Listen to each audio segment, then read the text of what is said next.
Mr. Mr. Chairman, thank you for this invitation. And to appear together with my friend of 50 years, George Schultz, from whom I've learned so much, and with Madeleine, with whom I've shared common concerns for many decades, and who put me in my place when she was appointed as Secretary of State. And I introduced her at a dinner in New York, and I said, "Welcome to the fraternity." And she said, "The first thing you have to learn that it's no longer a fraternity, now a sorority." Mr. Chairman, I've taken the liberty. I agree with the policy recommendations that my colleagues have put forward to try to put forward a conceptual statement of the overall situation. And I will be happy in the question period to go into specific policy issues. The United States finds itself in a paradoxical situation. By any standard of national capacity, we are in a favorable position to achieve our traditional objectives and to shape international relations. Yet as we look around the world, we encounter upheaval and conflict and chaos. Calls for the arrest of Henry Kissinger for war crimes. Vietnam. From 1969 to 1973, Kissinger, working for Richard Nixon, oversaw the slaughter in Vietnam, Cambodia, and Laos, which led to the deaths of millions of people. Many thousands more died from the effects of massive doses of Agent Orange and from unexploded bombs that covered the countryside. Chile. Henry Kissinger was one of the principal architects of the coup in Chile on September 11, 1973. A coup that overthrew the democratically elected government of Salvador Allende. 16 years of repression, torture, and death followed under the rule of Kissinger's friend, Augusto Pinochet.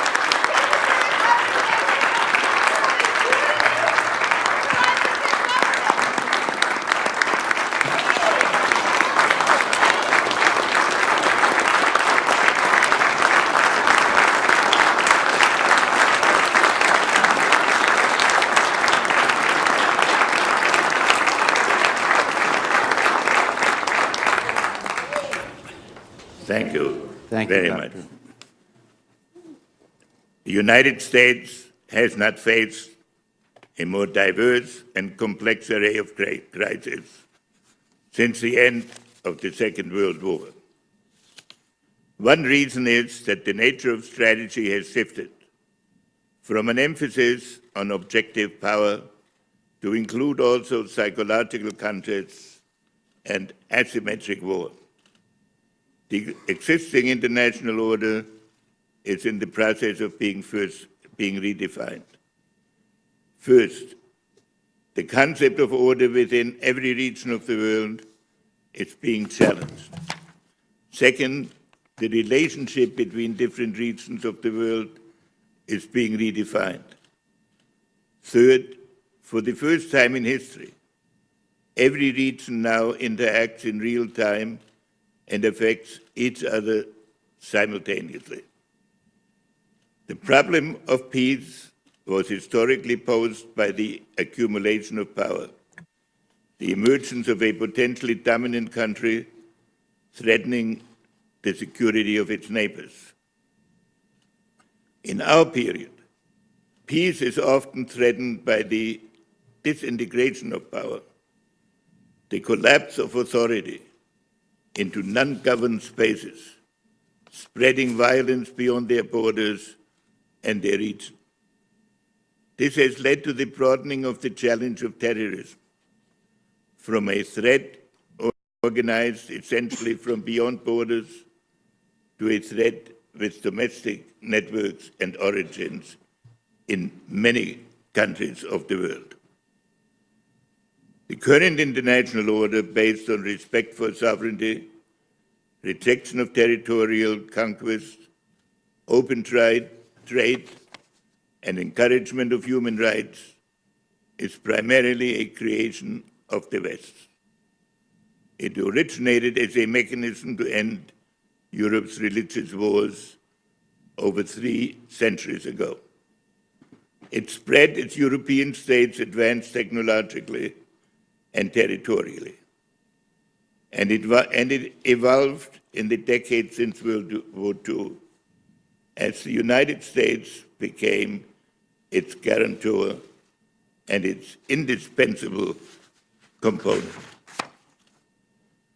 In key regions of the world, that order is in the process of change. In Europe, after 2 cataclysmic wars, the leading states how to pool their sovereignty.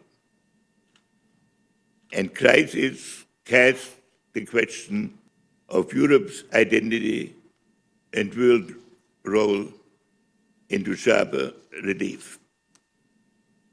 And along with it, definition of the transatlantic partnership, which in all the post-World War II period has been the keystone of American foreign policy.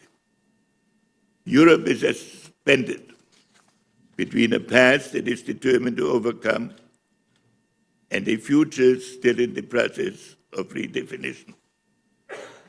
Between a willingness to contribute to so-called soft power and a reluctance to play a role in the other aspects of security. The Atlantic Partnership faces the challenge of adapting from an essentially regional grouping to an alliance based on congruent global views. Russia, meanwhile, is challenging the strategic orientation of states once constrained in its satellite orbit.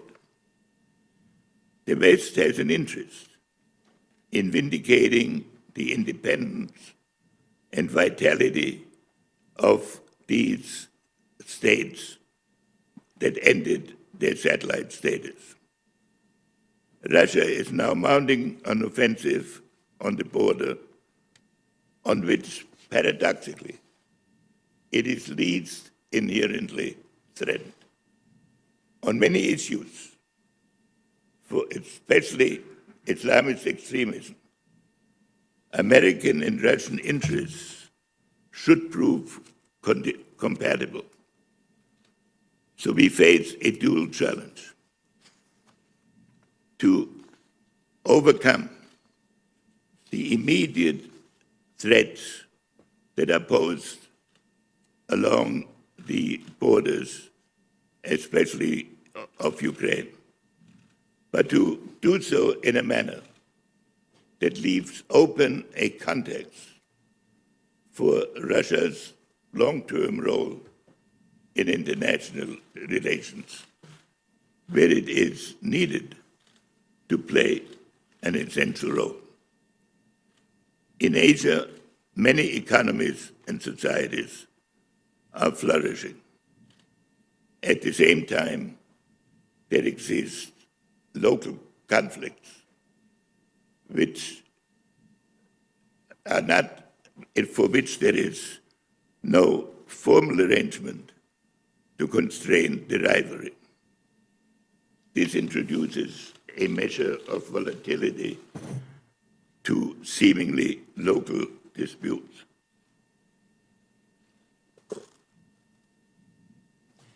A special aspect of any Asian system will be the relationship between the United States and China.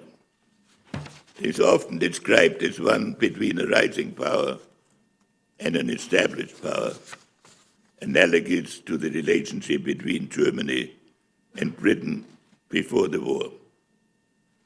2 successive American and Chinese presidents have announced their joint aim to deal with this matter on the basis of cooperation. Yet it is also true that significant spokesmen have stressed the adversarial aspect in both countries. Now, India is entering this equation with its vast economic potential, a vibrant democracy, and cultural links to Asia, the Middle East, and the West. India plays a growing role that the United States will naturally welcome. The emphasis should be on social and political alignment, not strategic groupings. In the Middle East, multiple upheavals are unfolding simultaneously. There is a struggle for power within states, a conflict between states, a conflict between ethnic and religious groups, and an assault on the international system as it was constituted.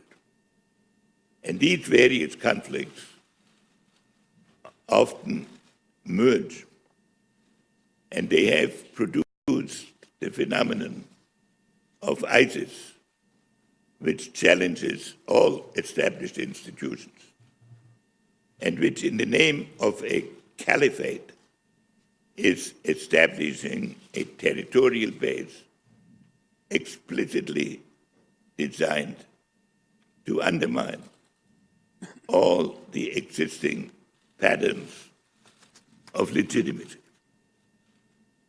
So the continuation of a territory under terrorist control that avows its aim the overthrow of all existing institutions is a threat to security, and the conflict with ISIS must be viewed within that context and not within the context of individual episodes and the ability to overcome them.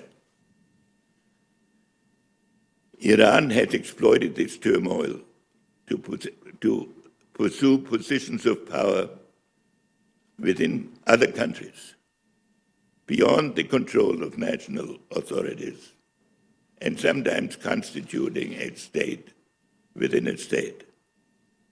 For example, in Lebanon and Iraq and elsewhere. And all this while developing a nuclear program of potentially global consequences. Nuclear talks with Iran, which I welcome, began as an international effort by 3 European countries, buttressed by 6 UN resolutions. And the United States joined it only in 2006. Their avowed purpose has been of all these countries, together with the 6 resolutions of the Security Council, to deny Iran the capability to develop a military nuclear option. These negotiations have now become an essentially bilateral negotiation over the scope of that capability, not its existence, through an agreement that sets a hypothetical limit of 1 year on an assumed breakout. The impact of this change will be to negotiations, from preventing proliferation to managing it, and from the avoidance of proliferation to its limitations. And these changes need to be considered in assessing whatever agreement emerges. In all of these regions, the old order is in flux, while its replacement is uncertain. The role of the United States is indispensable. In a time of global upheaval, the consequences of American disengagement, it magnifies turmoil.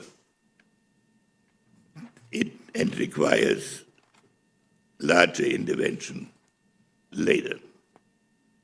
The United States, working together with Mexico and Canada in an economic partnership, and with its other allies, can help shape the emerging world in both the Atlantic and Pacific regions. All this calls for a long-term bipartisan definition. And we should ask ourselves the following questions. What is it we seek to prevent, no matter how it happens, and if necessary, alone? What do we seek to achieve, even if not supported by any multilateral efforts? What do we seek to achieve or prevent only if supported by an alliance? What should we not engage in, even if it is urged by other groups? And what is the nature of the values we seek to advance? The answers require a process of public debate and education. But we must understand that the answers will be determined by the quality of the questions we ask. American military power has and will continue to play an essential role in upholding a favorable international balance, restraining destabilizing rivalries, and providing a shield for economic growth and international trade to follow. The sense of basic security that a strong and consistent American political presence provides has made possible many of the great strides of the post-World War II era. It is even more important today.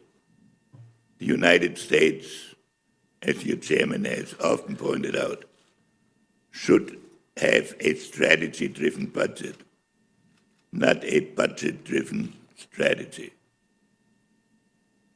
And in that context, attention must be given to the modernization of our strategic forces.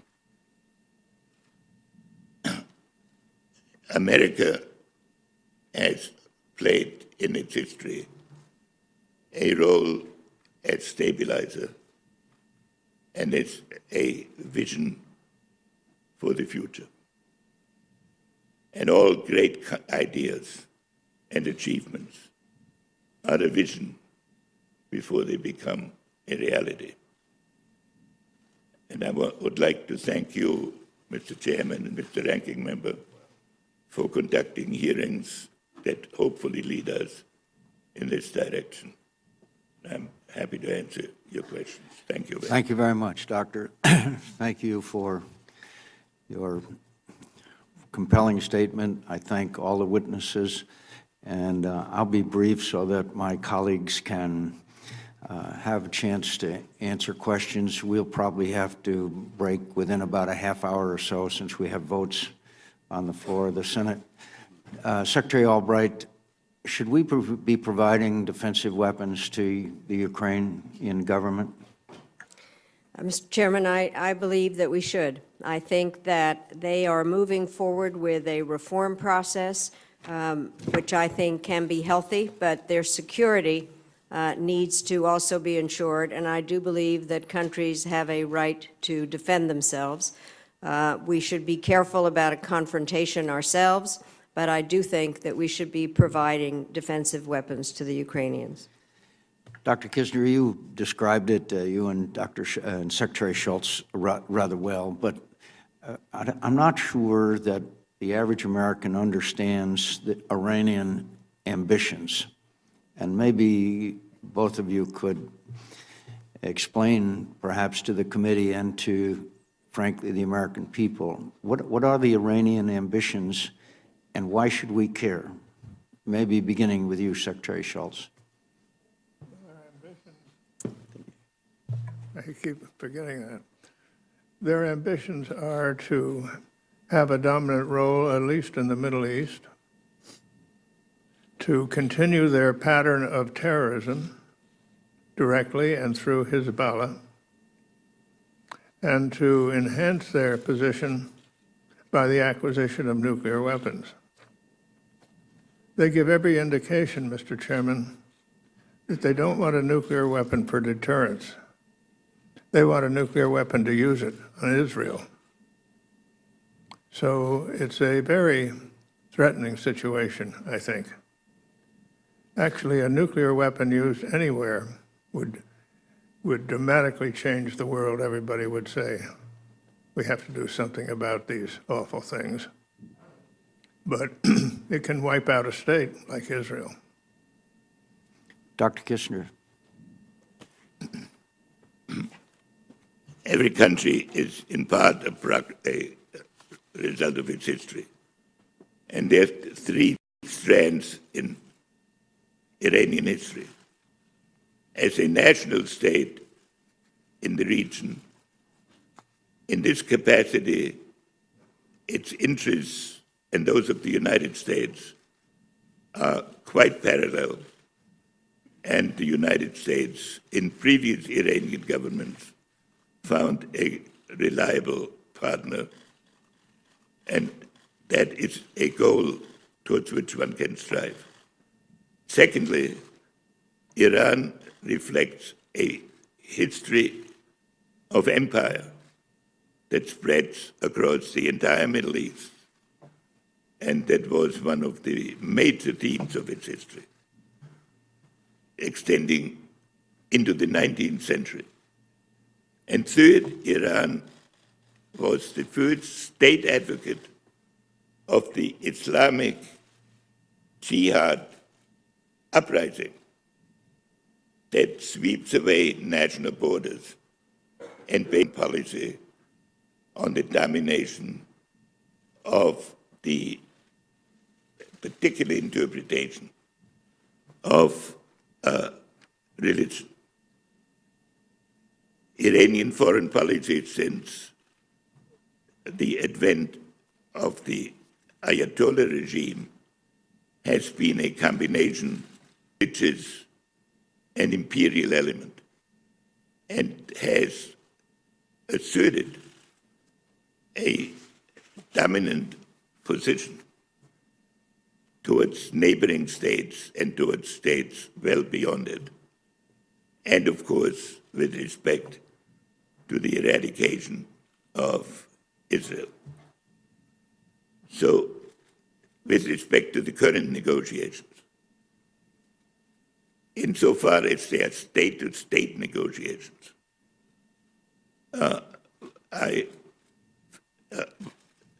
they have a positive basis. But the existing Iranian regime has never disavowed its policies that include Persian and religious, imperial and religious domination. And it is supporting now groups like the Hezbollah, which are states within the state in other countries. And we have just heard this week of a Hezbollah attack on from Syrian territory into an Israel border patrol. So when one speaks of political cooperation, the question is, whether the political orientation of that regime has been altered. It cannot be judged alone by the nuclear agreement, in which the removal of sanctions is a great Iranian interest. So that is the challenge we face, and that we can only assess when we know the terms of the outcome of the negotiation. Senator Shaheen. Thank you, Mr. Chairman. Thank you all very much for your service to the country and for being here today. I want to begin